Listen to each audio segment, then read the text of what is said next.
A movable trigger, fossil fuel CO2 and the onset of the next glaciation. Abstract. The initiation of Northern Hemisphere ice sheets in the last 800 kWh appears to be closely controlled by minima in summer insolation forcing at 65 degrees north. Beginning from an initial typical interglacial PCO2 of 280 ppm, the Climber 2 model initiates an ice sheet in the Northern Hemisphere when insolation drops 0.7 sigma, standard deviation, or 15W/m2 below the mean. This same value is required to explain the history of climate using an orbitally driven conceptual model based on insolation and ice volume thresholds, Payar, 1998.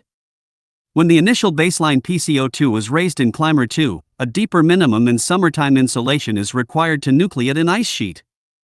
Carbon cycle models indicate that operator 25% of CO2 from fossil fuel combustion will remain in the atmosphere for thousands of years, and operator 7% will remain beyond 100,000 years, Archer, 2005. We predict that a carbon release from fossil fuels or methane hydrate deposits of 5,000 tons C could prevent glaciation for the next 500,000 years, until after not one but two 400 kWh cycle eccentricity minima. The duration and intensity of the projected interglacial period are longer than have been seen in the last 2.6 million years. 1. Orbital variations and the onset of glaciation. Pleistocene climate variability is dominated by the glacial/interglacial cycles documented in ice core and ocean sedimentary records. The timing of the glacial cycles is tightly correlated with variations in the shape of the Earth's orbit. The history of ice volume seems to follow the various beats of solar insolation at 65 degrees north in June or July, Rudiman, 2003b. A northern hemisphere sweet spot for orbital driving of climate is consistent with the presence of land in northern high latitudes that can support ice sheets, and with sensitivity of ocean circulation in the North Atlantic to atmospheric forcing, affecting ocean heat transport to high latitudes and deep ocean temperature and hence PCO2. The standard deviation of insolation at this time and place is about 20 Wm-2, which is large compared with the global mean effective doubling CO2, about 4 Wm-2. Three components of orbital variation affect the magnitude and distribution of solar insolation: precession at periods of 19 and 23 kWh, obliquity at about 40 kWh, and eccentricity at 400 and 100 kWh. Berger, 1978. At 65 degrees north, obliquity accounts for about a third of the insolation variability, and precession 2/3. The direct effect of eccentricity is small, but eccentricity regulates the intensity of the precessional variability. The Earth's orbit will be nearly circular in the coming 50 kWh, so that precession effects will be smaller than usual. The recent history of ice ages is recorded in the Delta 180 of CaCO3 precipitated in the deep ocean. Delta 180 reflects both ice volume and deep sea temperature, but both components of the signal move in the same direction through glacial cycles, and thus Delta 180 is taken as a standard climate state indicator. Through the past 800 kWh, Delta 180 seems to respond linearly to obliquity and precessional orbital forcing, Andrey and Andrey, 1980. The difficulty with understanding the effect of orbits on climate is that Delta 180 variations are stronger in the 100 kWh frequency band than is the orbital forcing which drives it. This is a recent phenomenon geologically. Before operator 800 kWh ago, the 100 kWh and the 19 and 23 kWh components of ice sheet variability were much weaker, Andrey et al., 1993. Simple climate models are able to reproduce this behavior given some nonlinearity in ice sheet response to orbital forcing, presumably by rectifying the precession cycle, the envelope of which is determined by eccentricity. The idea is analogous to the operation of a crystal AM radio, which uses a diode to nonlinearly select only the positive parts of a radio signal of varying amplitude, then smoothing it, resulting in variability at a slower, audible, frequency. The Calder, 1974, model introduces the nonlinearity of differing rate constants for ice accumulation and melting to generate a 100 kWh component to ice sheet variability. The model predicts the timings of climate transitions quite well but deglaciates too easily, and its spectral maximum is weak in the 100 kWh frequency. The model of Andrey and Andrey, 1980, uses a similar ice growth kinetics nonlinearity to generate output that is stronger at 100 kWh, but generates variability at the other eccentricity frequency of 400 kWr that is not observed in the delta 18O record, PIR, 2001. PIR, 1998, proposed a model in which the nonlinearity arises from insolation and ice volume thresholds governing transitions between distinct climate states. In this model, a transition from interglacial to glacial climate state is driven by a dip of northern hemisphere summer insolation below a threshold value, denoted I0, about 15 Wm-2 or 0.75 sigma below the mean. After an ice sheet is nucleated, it is not allowed to collapse until, in one formulation, some period of time has passed, the range of 25 to 60 kWr seem to work, or in another, until ice volume reaches some critical size. At this point, the model is eligible to deglaciate, triggered by insolation exceeding another threshold value. The apparent 100 kWr cycle arises from 5 plus or minus 1 precession cycles, Ramo, 1997. The model thus formulated is able to generate sufficient power at 100 kWr without spillover into the 400 kWr frequency band, PIR, 2001. The aim of this paper is to use the intermediate complexity Climber 2 model, described below, to diagnose how the parameters of the PIR model should change in response to anthropogenic CO2 forcing. The aspect of glacial climate cycles that concerns us is the onset of glaciation.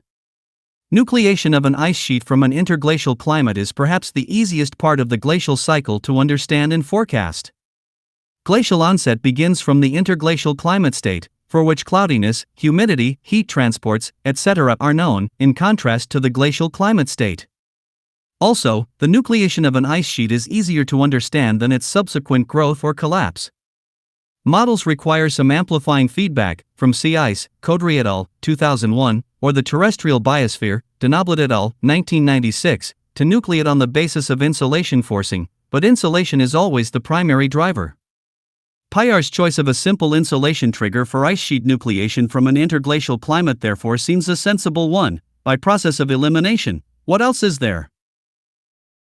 The coincidence of insolation extrema with delta 180 variations in the climate record is very clear, although in fairness it must be said that the chronology of the climate record is tuned to orbital forcing. Ramo, 1997, showed a correlation between insolation maxima and glacial terminations. Insolation trigger minimum events result in increasing delta 180, consistent with increasing ice volume or decreasing ocean temperature. Ambiguity in the delta 180 climate proxy makes it difficult to confidently pick out ice sheet nucleation events from an interglacial climate state, as opposed to growth events of already existing ice sheets. However, all known glacial initiation events are correlated to insolation trigger minimum events. The coupled climate ice sheet model Climber 2 also shows this insolation trigger for glacial nucleation, at very close to the insolation value required by PIR. The Climber 2 model consists of a coarse resolution atmosphere-ocean vegetation component, Brovkin et al., 2002, Potukov et al., 2000, coupled with the high-resolution 3D thermomechanical ice sheet model Sakopoulos, Grieve, 1997. The climate and ice sheet components are coupled bidirectionally using a physically based energy and mass balance interface described in detail by Kalev et al., 2005. The coupled climate ice sheet version of Climber 2 has been used already for simulation of Heinrich events, Kalev et al., 2002, and the last glacial inception, Kalev et al., 2005. Using this model, a systematic stability analysis of climate cryosphere system and the phase space of orbital forcing in CO2 was performed.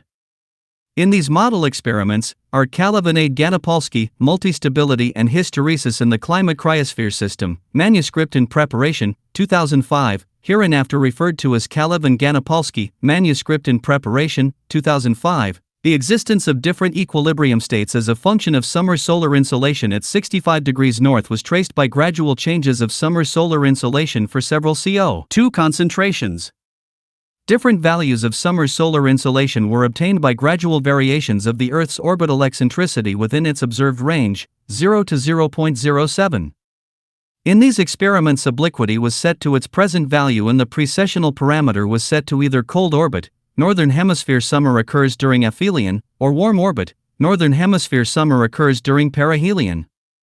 These experiments demonstrate pronounced hysteresis behavior of the climate cryosphere system and existence of a range of summer solar insolations where two different equilibrium states, glacial and interglacial, exist. When summer solar insolation drops below some threshold value, the interglacial climate state becomes unstable and the climate cryosphere system experiences a bifurcation transition, Figure 1, to a state with extensive glaciation over North America and Eurasia. This threshold value for summer solar insolation depends on CO2 concentration. Figure 1. Schematic stability diagrams for two different atmospheric PCO2 values, showing dependence of the Northern Hemisphere total ice volume on summer solar insolation in the Climber 2 model. The dashed line corresponds to higher CO2 concentration than the solid line. I0 and I0* are the corresponding threshold values of the summer insolation. Stability diagrams are obtained by very slowly changing of eccentricity, resulting in the gradual decrease of summer solar insolation at 65 degrees north. Under pre-industrial CO2 concentration, 280 m, ice appears when summertime insolation, averaged between June 21 and July 20, drops below 455 W/m2, or 0.7 sigma below the mean, and grows to full glacial size at very close to this insolation value. The rate of ice growth depends on the value of insolation below this threshold, and it could be that a slightly more negative insolation minimum may be required to nucleate a stable ice sheet within a timescale of the orbital variation. The insolation trigger value may depend somewhat on the duration of the insolation minimum, Vetteretti and Peltier, 2004. Once the ice sheet is established in Climber 2, it persists until the model is subjected to higher insolation than the glaciation trigger, supporting qualitatively Payar's assumption forbidding immediate deglaciation once the ice sheet is born. The nucleation threshold in Climber 2 depends strongly on PCO2, Figures 1 and 2, such that a higher PCO2 requires a deeper minimum in insolation to trigger glaciation. In addition to the standard 280 m base case, we ran values of 200, 400, and 560 m. At 400 m the trigger decreases to minus 1.5 sigma below the mean, and at 560 m the model will not glaciate at all within a reasonable range of orbital eccentricity, i.e., the trigger insolation is 407 W/m2, more than 3 sigma below the mean. An increase in global radiative forcing from CO2 of 1 W/m2 decreases the model predicted value of I0 by 5 to 20 W/m2. It makes sense that 1 W/m2 of CO2 forcing is more effective than 1 W/m2 of orbital forcing, because CO2 forcing is global in distribution and steady in time, whereas a negative orbital insolation anomaly in the Northern Hemisphere summer is always accompanied by a positive anomaly in another place or season. Orbital cooling could therefore be mitigated somewhat by heat transport or storage. What for what, CO2 forcing becomes more effective than orbital forcing as PCO2 increases. The insolation trigger varies linearly with PCO2 itself, although this is probably just a coincidence, since the climate effect of CO2 is logarithmic rather than linear. Figure 2. Critical insolation value as a function of PCO2. Circles indicate model experiments, the smooth curve was used to interpolate. In summary, it seems clear that the onset of glaciation in the past must have been fairly tightly controlled by the intensity of solar heating in the high northern latitude summer. Ice core data show that PCO2 during an interglacial does not begin to decline until after the ice sheet has started growing. Insolation minima are tightly correlated with ice sheet nucleation and growth, and the Climber 2 climate model nucleates ice on the basis of an insolation trigger that is quantitatively similar to the trigger value estimated from the climate record. It makes intuitive sense that an increase in baseline PCO2 will require a deeper minimum insolation event in order to nucleate an ice sheet. Forecasting the magnitude of this effect is more difficult than estimating the trigger insolation at typical interglacial PCO2 levels, because a change in PCO2 alters the climate from that of the present day, and because we are deviating from the conditions of the paleoclimate record which served as ground truth. However, the climate sensitivity of the Climber 2 model is similar to that of full mechanistic climate models. Ganopolski et al., 2001, and the Climber predicted climate of the last glacial maximum is similar to paleoclimatic observations, Ganopolski et al., 1998. The sensitivity of ice sheets to CO2 has been predicted by other models, Berger et al., 1999, and empirical studies, Payar, 2003. 2. Long-term impact of fossil fuel carbon release. Past history and future forcing for atmospheric PCO2 are shown in Figure 3a. The CO2 time history in Figure 3A was derived from trapped air bubbles in the Vostok ice core in Antarctica, Petit et al., 1999. The future PCO2 trajectories are anthropogenic CO2 forcing based on model projections of 300, 1,000, and 5,000 ton C releases, blue, orange, and red, respectively, Archer, 2005, neglecting natural carbon cycle variability.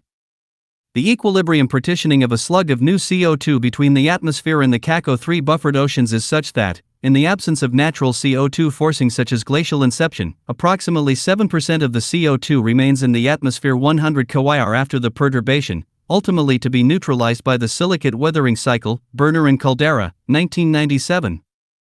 This silicate thermostat has a time constant of approximately 400 kYr, Sundquist, 1991. Figure 3. Effect of fossil fuel CO2 on the future evolution of climate. Green represents natural evolution, blue represents the results of anthropogenic release of 300 ton C, orange is 1,000 ton C, and red is 5,000 ton C, past and future PCO2 of the atmosphere. Past history is from the Vostok ice core, Petit et al., 1999, and future anthropogenic perturbations are from a carbon cycle model, Archer, 2005. B. June insolation at 65 degrees north latitude, normalized and expressed in sigma units. 1 sigma equals about 20 Wm-2. Green, blue, orange, and red lines are values of the critical insolation I0 that triggers glacial inception. The I0 values are capped at -3 sigma to avoid extrapolating beyond model results in Figure 3. In practice, this affects only the 5,000 ton C scenario for about 15 kYr. C. Interglacial periods of the model. D. Global mean temperature estimates. The source of the carbon could be combustion of fossil fuels, 5,000 ton C available, Rohner, 1997, Sundquist, 1985, or release by meltdown, Archer and Buffett, 2005, of methane clathrate deposits, 5,000, Buffett and Archer, 2004, to 10,000, Kvenvolden, 1993, ton C. The anthropogenic perturbation has the potential to be larger than the CO2 cycles of the past that accompanied and to some extent drove the dramatic glacial/interglacial climate cycles. 3. Results. We have reconstructed the second of the two PIR 1998 models, in which a simple ice volume kinetic model determines the timing of deglaciation by crossing a threshold ice volume quantity. In practice, the exact timings of the glacial/interglacial transitions are very sensitive to the parameters of the ice volume growth parameters, and our model trajectories are not exactly the same as PIRs, but they are close. We make the modification of allowing the anthropogenic PCO2 forcing, Figure 3A, to affect the critical glaciation trigger insolation value I0 in the future, using the relationship derived from Climber 2 results in Figure 2. The insolation time series is shown in Figure 3B, superimposed on the time course of I0. Earth's orbit is entering a period of low eccentricity and thus low insolation variability in the Northern Hemisphere summer, Lutry and Berger, 2000. The next predicted natural glaciation should occur the next time that Northern Hemisphere insolation drops below the natural threshold I0, a constant -0.75 sigma below the mean. The insolation minimum in the next few millennia comes very close to PIR's choice of I0, but the model, such as it is, misses I0 this time and glaciates in 50 kYr, a result consistent with some forecasts, Berger and Lutry, 2002, and in conflict with others, Embry and Embry, 1980, Ruddiman, 2003a. PIR's I0 was a somewhat arbitrary choice within a wide range of acceptable values, however, and a slight change in I0 could easily tip the simulation into the onset of glaciation now rather than in 50 kYr. It appears that the natural evolution of the next few thousand years is a close call whether to glaciate or not, an issue of subtle differences in models rather than a fundamental difference between them. Assuming for the moment that natural CO2 forcing in the future will be small, the model predicts that the available fossil fuel carbon reserves have the capacity to impact the evolution of climate hundreds of thousands of years into the future. An anthropogenic release of 300 ton C, as we have already done, has a relatively small impact on future climate evolution, postponing the next glacial termination 140 kYr from now by one precession cycle.